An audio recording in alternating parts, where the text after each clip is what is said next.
The big stories this week were how just about every EV became a dead brick when the temps dropped. See, batteries don't perform well when it gets cold out. Somehow, this is shocking to people. I guess they just don't teach basic facts about electricity anymore? But this is just one tiny grain of sand in the mountain that makes green energy a cult of misinformation. EV cars are not good for the environment. They're not cheaper, they are not more efficient, and they can never replace petroleum combustion vehicles. But as I stated, this is just one spoke in the wheel of the green energy lies.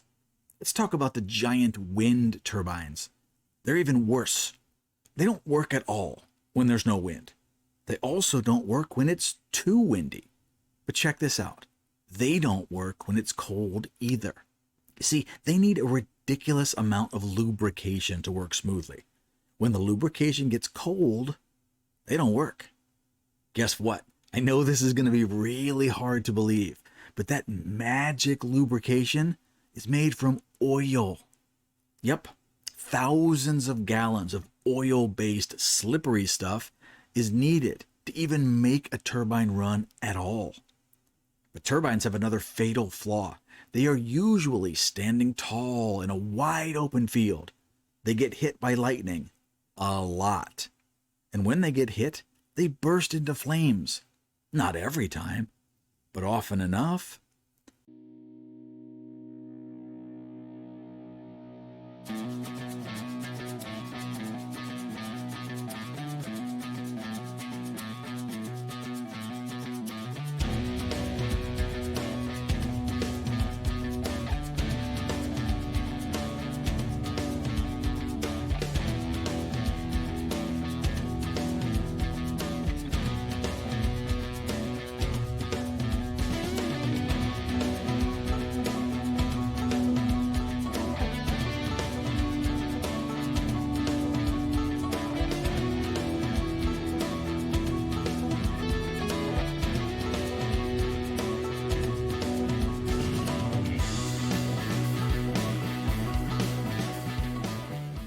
Those flames produce a deep black smoke, mostly because of all that oil.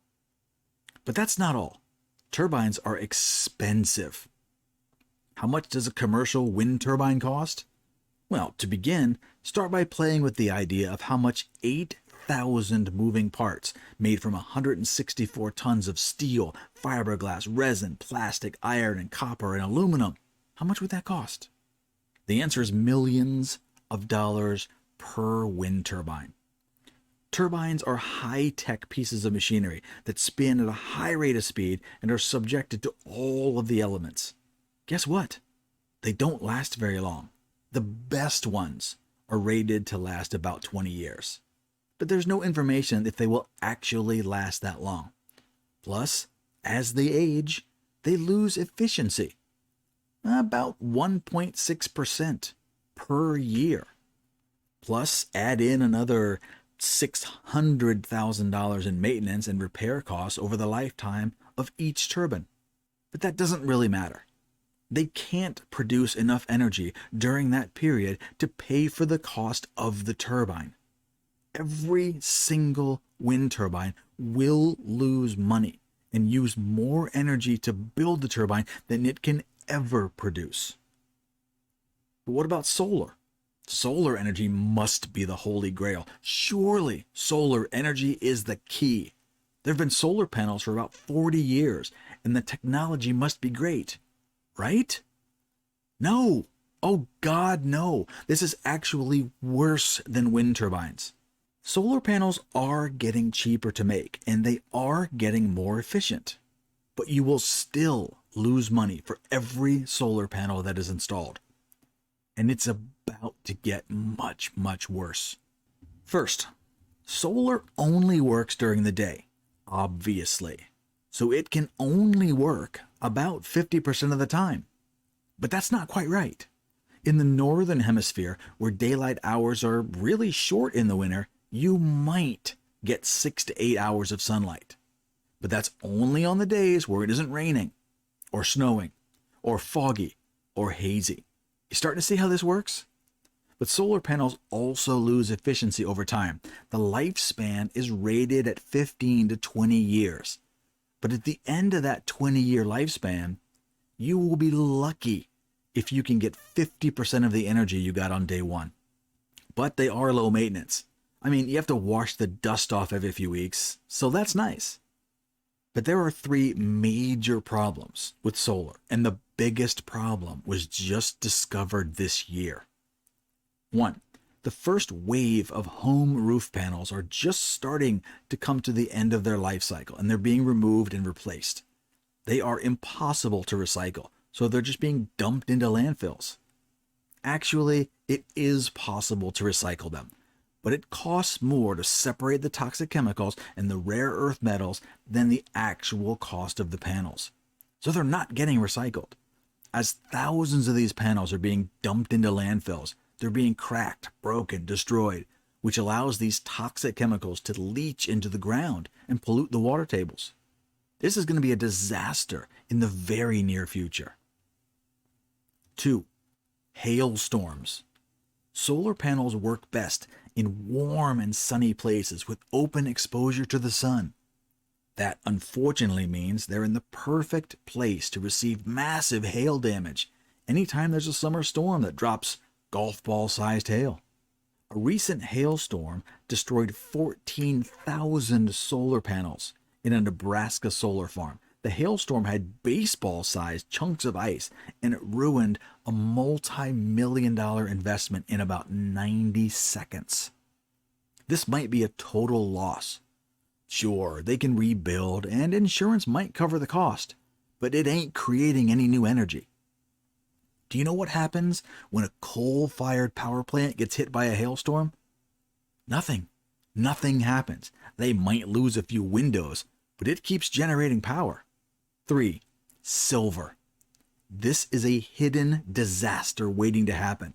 Right now, the price of silver is about $22 per ounce.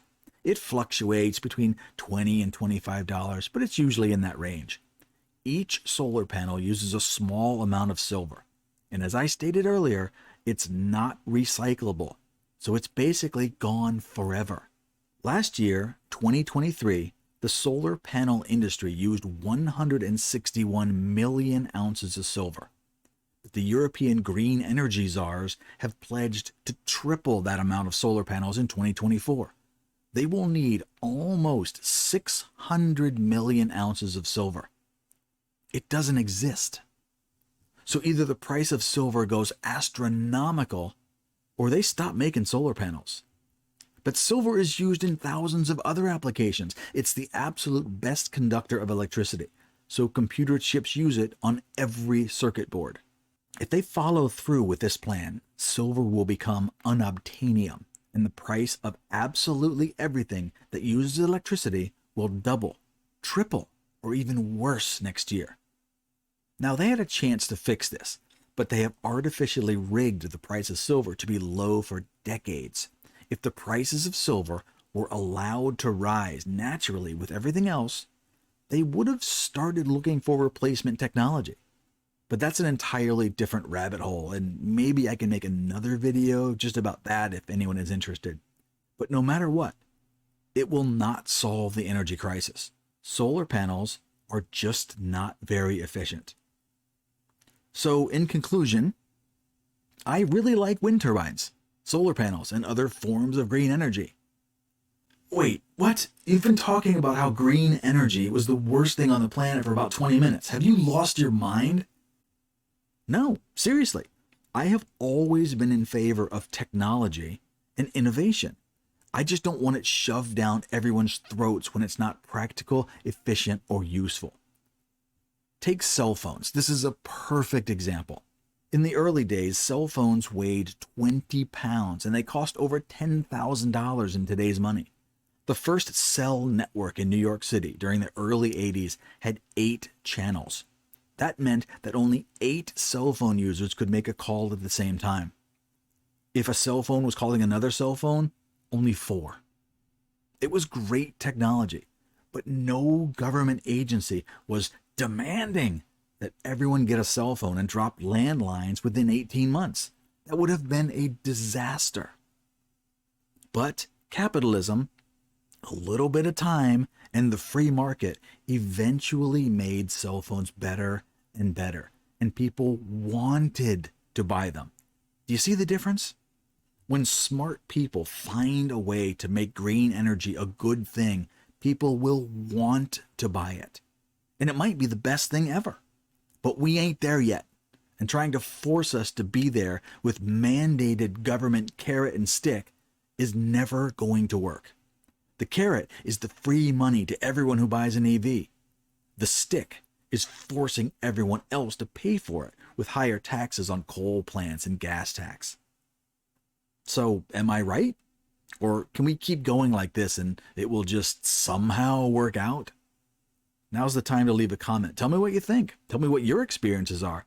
Also, if you're feeling generous, hit the like and sub. That would be a nice thing to do. All right, I'm going to go work on some more videos because I love doing this for you.